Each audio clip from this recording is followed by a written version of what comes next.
everything coming along? It's going good. It's nice to meet you. I feel like I'm meeting an LSAT celebrity. Yeah, I suppose if there are LSAT celebrities, I I do know fit out a you lot. would be one of them. But yeah, it's going good. I just started reviewing all of your content on Saturday night, I think. Did a lot yesterday too. Got through all the foundational stuff.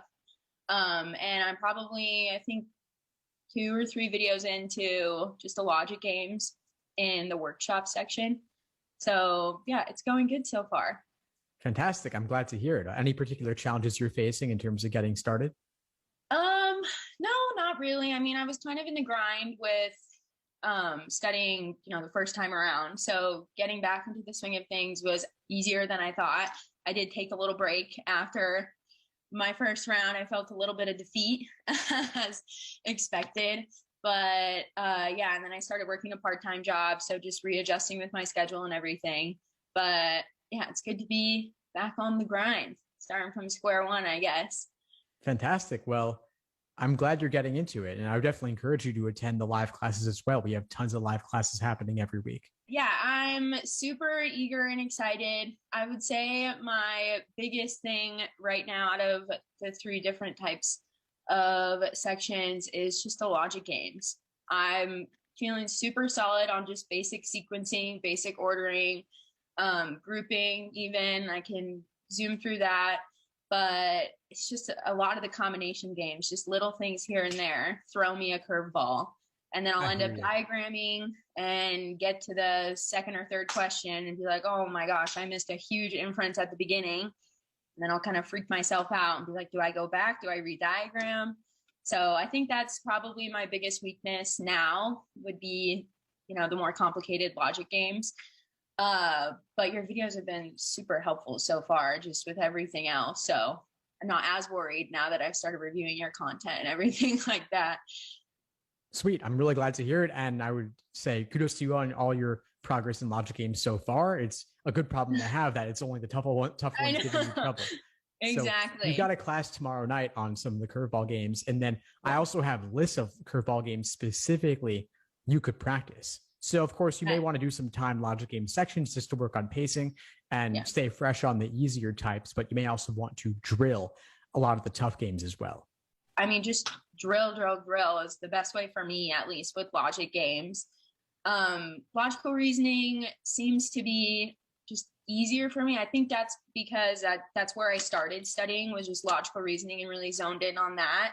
Kind of saved reading comp for after in introducing the logic games. Come to find reading comp was not what I thought it was going to be. It's not just reading. It's you got to read in a very specific way and everything like that. So, but yeah, I would say logic games right now is my biggest scary guy.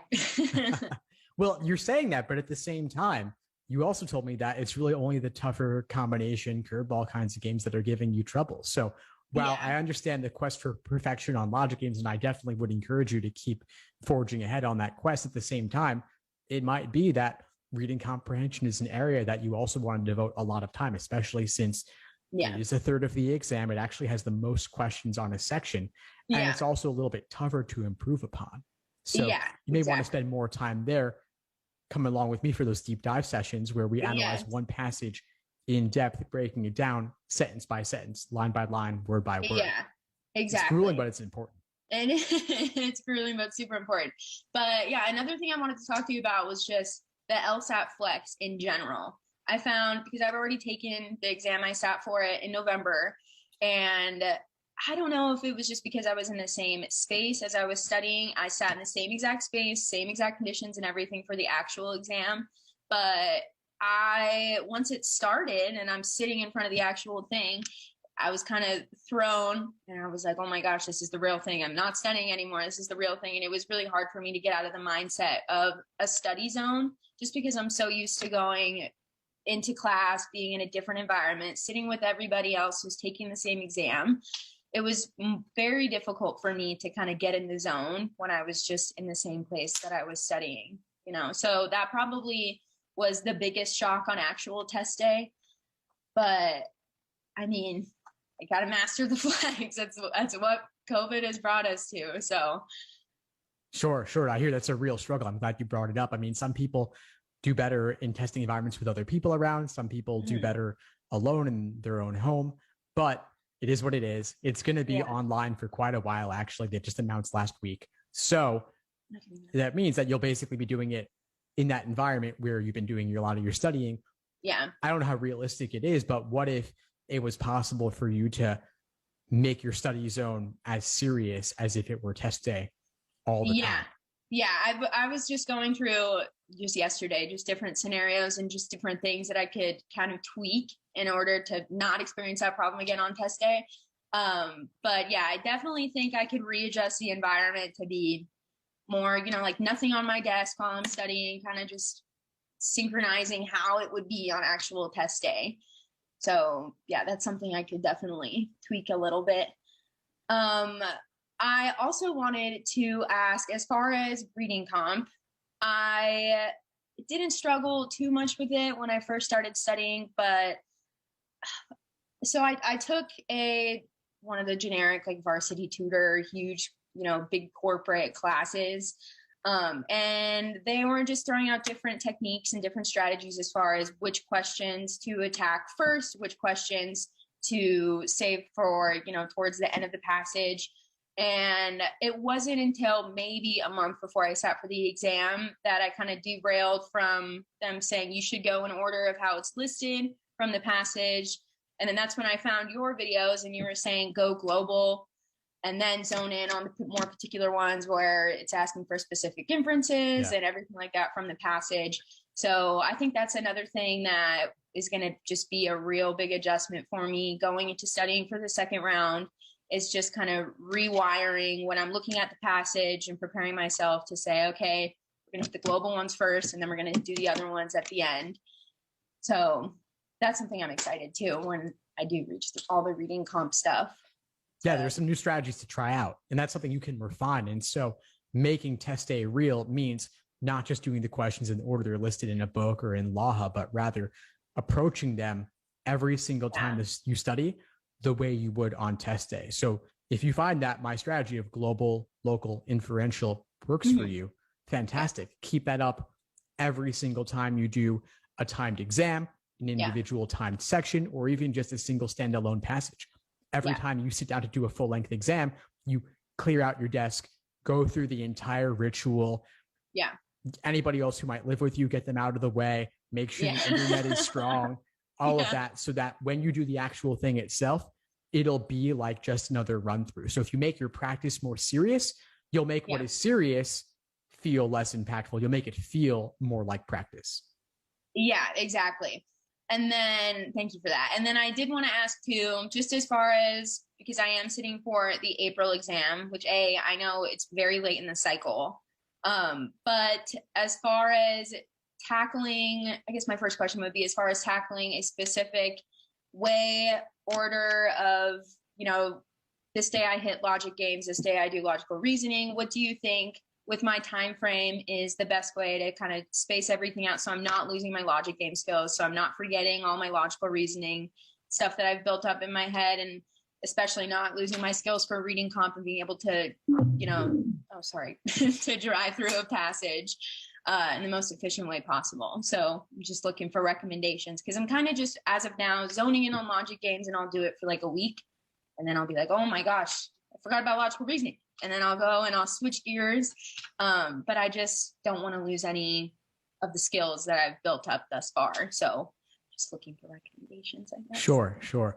What would help you feel in your prep like you weren't at risk of getting rusty in any section or any question type? I would say that I found in a particular week. So basically I'm working my part-time job and then I'll come home and I'll study. But I found that I was most comfortable within the week if I hit everything in 1 week. And like I said, I tried to do the logic games for a week and then switching gears and then do logical reasoning. But just doing all of them and kind of just rotating through them also helped me not burn out, because I was starting to experience a little bit of a burnout when I was just doing games for a week or two and then logical reasoning for a week or two. So just kind of doing everything together in a mix in a week was most beneficial for me. Fantastic. So there you go. So make sure that within each week, you rotate between the 3 different sections. You can also get more granular about it where you have games Monday, logical reasoning Tuesday, reading comp Wednesday, then back to logic games Thursday. Or you could make Thursday a day where you do a full length timed exam. Or you can even rotate within a single day if you wanted to. It's up to you. There are pros and cons to any approach, but it's about what helps you feel most comfortable and reduce the stress associated with maybe forgetting something and also not get burnt out doing too much of one thing. Yeah. Okay, cool. Awesome. And then, I wanted to touch on just the timeline because like I said, I know I'm late in the cycle. Wasn't really my plan to be sitting for the April one. I was going to sit for the February one, but again, I was just super defeated. So, I mean, I guess from your perspective, pros, cons of applying this late in the game. My game plan is to have all my apps in within the next few weeks. So that's taken care of. So I don't really have to worry about that. All my letters of rec and everything, they're all squared away. So yeah, I guess from your perspective, pros, cons of applying this late in the cycle. Obviously, I did the whole Google search thing and read all of, you're not going to get in if you're applying this late in the game. But then I'm reading stories of, it doesn't really matter. So from the pro, what do you think? Well, let me ask you this. Why are you applying now? And why are you applying in April? Because I would love to start in the fall of 2021. That was my game plan from the get-go. And I would say when I put my mind to something, I'm really determined to do so. And I feel like even though I'm late in the game, like, why not just keep going for it and try and push and apply and just see with the rolling basis for a lot of the schools that I'm applying to, if something works out for me. Well, which schools are you applying to? A handful in New York. So Brooklyn Law, Cardozo Law, which is a smaller one, but they founded the Innocence Project, which I'm really, really interested in. And then New York Law, and then NYU is my reach. So yeah, those are just a few of them. Okay, and how's your GPA? 3.8. Okay, so it's a good GPA. Yeah. And how important is scholarship money to you? It's pretty important. I was lucky enough to walk out of my undergrad with little to no student debt. So, I mean, it's not the end of the world if I'm not getting scholarship money or anything like that. But I totally get that applying at the beginning of the cycle is crucial as far as scholarship money goes and everything like that. So I'm kind of aware of that downfall a little bit, but still going strong, still want to do it. I hear you. And why not apply in the fall and wait a year to go to law school? I mean, it's totally an option. I don't know, I guess I'm super eager because I've been studying for months and just, want to get going and get the ball rolling. But I mean, that's a good point. There really is no rush, especially with COVID and everything right now, to wait until fall 2022. But I mean, what do you think would be best? What I think is that if you're not in a hurry to go to law school now for some incredibly pressing reason, you're probably better off waiting. Mm-hmm. You can get tens of thousands of dollars in scholarship money by applying at the beginning of the cycle rather than this late in the cycle. If your numbers are significantly higher than the medians for schools like Brooklyn, Cardozo, and such, then you might still get some scholarship money anyway. I would never say never, but you also mentioned NYU in the same breath, and NYU is a totally different criteria for getting in. Exactly. So if you really want to go to NYU, I would say no question, delay. But some of the schools that are lower ranked with lower medians, you might still have a shot. But there's no question that you'll get better scholarship offers if you apply at the beginning of the next cycle. And I mean, COVID definitely means opportunity costs are low relative to going now. But there's also the question, do you want to go to law school online or do you want to go in person? Fingers crossed COVID goes away and we can go back to normal. Exactly. I mean, in an ideal, perfect situation without COVID in the picture, I would love to go in person, get the full experience and do it that way, just because I'm such an in-person learner. Like I said, with sitting for the exam and stuff, it's best for me. But I mean, I would be open to doing it online as well. It's what everybody has to deal with now. So totally understand that whole aspect of it. But as far as So if I were to apply this late in the game, not considering scholarship money or anything like that, do you think because it's so late in the cycle that my chances are just completely diminished or not necessarily affected with the schools with the rolling basis admission process? Or like, what's your 2 cents on that? Yeah, sure. I mean, for higher ranked schools, for better ranked schools like NYU, there's no question your odds are significantly diminished. Yeah. Any school's deadlines are going to be soft, especially during a year like COVID. But this has also been an incredibly competitive cycle because of COVID. So even though they will accept an application, odds are lower. At the same time, though, lower ranked schools, you never know if you're significantly above the medians, meaning like you're above the 75th for both LSAT and GPA, then you could almost certainly have a shot at a school like Brooklyn or Cardozo, but you probably won't get the same scholarship money as if you were to wait. And being willing to wait a year, again, tens of thousands of dollars in scholarships, it could well be worth it. You could basically, whatever you might make from working for that year, you might get in scholarships for free just by willing to wait. Exactly. And you could also work at the same time during that year and make double. Yeah, exactly. It's a game changer.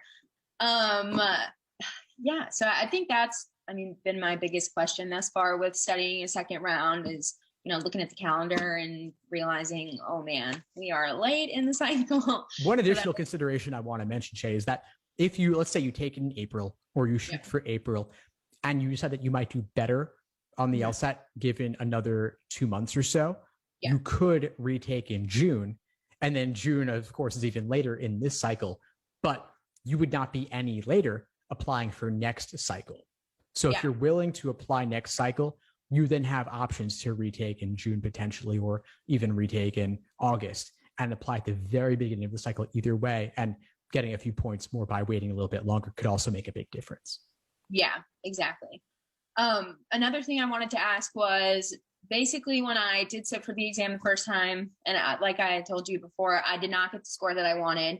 And I was actually scoring on an average 10 to 12 points higher on my practice test than I did on the actual exam, which, when it came down to it, wasn't a surprise to me on that actual day because I did have, a freak out. Oh my gosh, it's happening. This is the real thing. But I guess any tips going forward as to, even when I did sit for practice tests by myself a handful of times, lots of times, I would get a little bit nervous at the beginning and it would definitely throw off the first 5 minutes of the first section that I did. And I wouldn't be reading with an objective standpoint. I was, reading questions and would find that the first 3 answers that I did when I went back at the end of the section, I was like, oh my gosh, there's so many opinionative things I chose that answer based off of opinion. But yeah, any tips or tricks as far as when I initially start a practice test or initially sit for the exam as to just staying calm, cool, and collected? Sure. Yeah. I have a ton of resources on test day prep specifically in the course. Things like reducing test day nerves and anxiety and simulating the conditions. We talked a little bit earlier about that ritual of sitting down for your practice tests like it's game day itself, meaning that you've already researched all the things on ProctorU in terms of what's allowed, what's required, what's prohibited, what to do, what not to do, all of that stuff. And then having a system in place where even if you have a momentary blank out or a fight or flight response sort of thing, or you need a warm up, you've got that taken care of so that you follow these specific steps no matter what. And I'm not saying these, like there is one set of steps to follow. We've got to customize a set of steps for you based on your unique workflow as you go through a logic game or a reading comp passage or whatever it is. And so that's the sort of thing we could discuss in like the group coach mastermind context in the course, in the group setting. And then alternatively, there's also all the test day prep videos specifically that'll go into far more depth. Yeah. Okay. Perfect. That's super helpful. And then just the last question off the top of my head, when it comes to reading comp, I did find when I first started studying and, now that I'm a handful of months into this process, a lot of the passages I found, to put in the most simplest terms, very boring. And I found, zoning out. And I did see at the very beginning of the course in one of the foundational videos that was posted about reading comp that you had recommended, reading specific articles and stuff like that to kind of get your brain in the comfortable zone of, you know, reading those lengthy, wordy articles and stuff like that. So I didn't take a picture of it when I watched the video. So just off the top of your head, do you have any recommendations of articles I could be reading to just better familiarize myself with, you know, boring passages and long big boy passages like that? Sure. What topics don't you like for passages? Oh, humanities. That's my worst. That is definitely my worst. Okay. Can you be more specific? Are there any passages in particular that you didn't like, or any topics within humanities you don't like, or is it just all of it? It's unfortunate to say, but just any humanities passage that I get, it's just immediately I'm like, oh gosh, here we go. This is the humanities one. I want to say just anything historically, just that's super specific that I'm not familiar with. And I do recall you saying in one of your old videos, it's better if you are familiar with the topic, but it could also hurt you in the end while you're going through questions and stuff like that. So I just found that a lot of the humanities passages that were discussing things that I just had no idea about threw me for a curveball, and it would just kind of overwhelm me. And I would just, you know, be second guessing myself while I was going through answer choices, which I usually don't do with the science passages or the law passages. I can easily just go through and confidently answer them. But I did find with the humanities passage, it was more of a struggle for me. And I was second guessing myself going through, not really as confident as I should be with those guys. Gotcha. Yeah. So I would recommend Arts and Letters Daily, Okay. aldaily.com. Okay. They link to a bunch of different articles on the kinds of topics that show up in humanities passages. And so just reading those and getting more comfortable with them and getting more familiar with the kinds of topics they cover, it'll definitely translate over to LSAT reading comp passages. And then, of course, there are nearly 400 released passages. And so there's truly nothing better than just looking at the old passages themselves. You could pull from the first 10 or 20 exams that you might not otherwise ever touch and just read them over your morning coffee. That kind of thing. Yeah, exactly. And then as I'm going through all this content and all the workshop videos and everything like that, I do have the test prep book. I think it begins with 72. Would you recommend getting the earlier ones as well, in addition to that? Yeah, 10 exams is not going to be enough, but rather than getting more books, I would suggest getting LSAC's Law Hub so that you get the exams in that online LSAT format. Okay, awesome. Will do. I was kind of looking into the Law Hub last night and figured this is probably exactly what he wants me to get. So yeah, definitely get it. That's super helpful. All right, awesome. Cool. Sorry, I just threw a bunch of questions at you. Not at all. This is what I do all day. I love it. So yes, you're like, I'm used to it. Don't worry. All right, awesome. Well, I appreciate your time. Thank you so much. It's been super helpful. I'm super eager to jump into all the material and especially the live classes too. That's probably fantastic. The big thing that I'm just most stoked about going into everything, and the Supreme package, I guess. It's one of my favorite things as well. So I'm looking forward to it. I'll see you in class later. Awesome. Thank you so much. I appreciate it. Thanks for tuning into the show. Please subscribe if you haven't done so already to be notified of new episodes as I release them. And feel free to reach out if you need anything at all as you move forward with your prep.